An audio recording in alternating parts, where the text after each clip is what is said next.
ଦେଖନ୍ତୁ ସାଙ୍ଗମାନେ ମୋର ନଦୀ ଜହଲା ମାଛର ପତ୍ର ପୋଡ଼ାଟି କେତେ ସୁନ୍ଦର ହେଇଛି।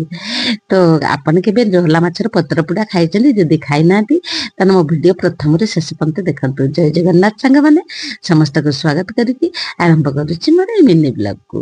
ଆଜି ମଉସା ବହୁତ ଜହଲା ମାଛ ଆଣିଥିଲେ। ମୁଁ ଜହଲା ମାଛ ଦେଖିକି ମୋର ଭାରି ମନ ଥିଲା ଯେ ମୁଁ ପତ୍ର ପୋଡ଼ା କରିବି ବୋଲି। ତେଣୁ ମୁଁ ଯେତେବେଳେ ଦେଖିଦେଲି ମାଛକୁ ପରିଷ୍କାର ଭାବରେ ଧୋଇଦେଲି ଆଉ ସଫା କରିଦେଲି ମାଛକୁ। ତାପରେ ତାବା ବସେଇଦେଲି। ତାବା ବସେଇକି ମୁଁ ତାବାରେ ପକେଇଦେଲି ମାଛକୁ। ତ ଯେତେବେଳେ ବି ପତ୍ର ପୋଡ଼ା କରିବେ ଟିକେ ଖାଲି ଝାପସା ଭାଜିବେ, ବେଶୀ ଭାଜିବେନି, ବେଶୀ ଭାଜିଲେ ପତ୍ର ପୋଡ଼ା ଭଲ ହବନି। ତେଣୁ ମୁଁ ଅଳ୍ପ ଟିକେ ଭାଜି ପକେଇଦେଲି ତାବାରେ, ପକେଇକି ତାକୁ ଏପଟ ସେପଟ କରିଦେଲି। ତା ପାଇଁ ମୁଁ ମସଲା ରେଡି କଲି। ତା ପାଇଁ ମୁଁ ଧଳା ସୋରିଷ, କଳା ସୋରିଷ, ରସୁଣ, ପିଆଜ, ଜିରା ମୁଁ ଗୋଟେ ବାଟଣ ପ୍ରସ୍ତୁତ କରିଦେଲି। ଆଉ ପିଆଜ, ବିଲାତି, ଧଣିଆ ପତ୍ର କାଟିଦେଲି। ତେଣୁ ମୋର ମାଛ ସୁନ୍ଦର ଭାବରେ ଖାଲି ସ୍ଲୋ ଭଜା କରିଦେଲି। ତା ଉପରେ ମୁଁ ପିଆଜ ପକେଇଦେଲି। ପିଆଜ ଟିକେ ପତ୍ର ପୋଡ଼ା କରିବେ, ପିଆଜ ଟିକେ ବେଶିକା ଦେବେ। ବିଲାତି ପକେଇଦେଲି, ଧଣିଆ ପତ୍ର ପକେଇଦେଲି, ଆଉ ବାଟିକି ରଖିଥିବା ବାଟଣ ତାକୁ ମଧ୍ୟ ପକେଇଦେଲି। ତା ଉପରେ ସ୍ୱାଦ ଅନୁଯାୟୀ ଲୁଣ ଦେଇଦେଲି, ଆଉ ଲଙ୍କା ଦେଲି, କଞ୍ଚା ଲଙ୍କା ମୁଁ ଦେଲି, ଆଉ ଅଳ୍ପ ଗୁଣ୍ଡ ଲଙ୍କା ଦେଲି, ଆଉ ସ୍ୱାଦ ଅନୁଯାୟୀ ଲୁଣ ଦେଲି। ତ ସାଙ୍ଗମାନେ ସବୁ ପ୍ରକାର ପକେଇ ଦେଇକି ତା ଉପରେ ମୁଁ ତେଲ ଦେଇଦେଲି।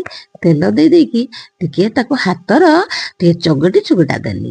ହଁ ସାଙ୍ଗମାନେ, ଯେତେବେଳେ ବି ପତ୍ର ପୋଡ଼ା କରନ୍ତୁ କି ବାଟି ବସା କରନ୍ତୁ ତ ଟିକେ ମସଲା ଦେଇକି ଚକଟିବାଟା ଟିକେ ଯଦି ଭଲ ହେଇଥିବ ପତୁଆଟି ବହୁତ ସୁନ୍ଦର ହବ ସାଙ୍ଗମାନେ। ଆଉ ତ ମୁଁ ସବୁ ଗୁଳେଇ ଗୁଳା ଦେଲି। ସେପଟେ ତାବା ବସେଇ ଦେଲି, ଏପଟେ ମାଛକୁ ପକେଇକି ତେଲ ପକେଇ ମୁଁ ସୁନ୍ଦର ଭାବରେ ଗୋଟେ କରିଦେଲି ଗୋଳାଗୁଳି କରିକି। ତାପରେ ମୋର ଶାଳ ପତ୍ର ମଉସା କିଛି ଆଣିଥିଲେ, ମୁଁ ସବୁବେଳେ ରଖିଥାଏ ସାଙ୍ଗମାନେ, କାହିଁକିନା ମୁଁ ପତ୍ର ପୋଡ଼ା ସବୁବେଳେ ବି କରେ। ତେଣୁ ଶାଳ ପତ୍ର ରଖିଥିଲି, ଟିକେ ଶୁଖି ଯାଇଥିଲା, ତାକୁ ପାଣି ବି ଟିକେ ଭିଜେଇ ଦେଇଥିଲି। ତାପରେ ତାବାଟି ତାତିଗଲା, ମୁଁ ତା ଉପରେ ଶାଳ ପତ୍ରକୁ ପକେଇଦେଲି। ଶାଳ ପତ୍ର ପକେଇ ଦେଇକି ତା ଉପରେ ମୁଁ ତେଲ ପକେଇଦେଲି। ତେଲ ପକେଇଦେଲେ ସାଙ୍ଗମାନେ ପତୁଆଟି ବହୁତ ସୁନ୍ଦର ଭାବରେ ଉଠିବ। ଆପଣ ବି ଯେତେବେଳେ ପତ୍ର ପୋଡ଼ା କରିବେ ସେଇ ପତ୍ରର କିଛି ତେଲ ବି ଦେଇଦେବେ। ମୁଁ ସେମିତି ତେଲ ଦେଇଦେଲି। ତେଲ ଦେଇ ସାରିଲା ପରେ ସେ ମାଛକୁ ମୁଁ ତା ଉପରେ ପକେଇଦେଲି। ତାପରେ ପକେଇ ଦେଇ ସାରିଲା ପରେ ମୁଁ ପୁଣି କିଛି ଶାଳ ପତ୍ର ରଖିଥିଲି, ସେଇ ଶାଳ ପତ୍ରକୁ ତା ଉପରେ ଦେଇଦେଲି। ଆଉ ତା ସାଙ୍ଗରେ ସାଙ୍ଗମାନେ ଟିକେ କଞ୍ଚା ଲଙ୍କା ଦେଇଦେବେ, ଆଉ ରସୁଣ କିଛି ପକେଇଦେବେ। ପତୁଆଟି ଭାରି ସୁନ୍ଦର ହବ। ଗୋଟା ରସୁଣ ଖାଲି ଚୋପା ଛଡେଇକି ପକେଇଦେବେ। ମୁଁ ସବୁ ରେଡି କରିକି ସେମିତି ପକେଇଦେଲି। ପକେଇ ଦେଇକି ଆଉ ତା ଉପରେ ପତ୍ର ଦେଇକି ଢାଙ୍କା ଗୋଟେ ଦେଇଦେଲି।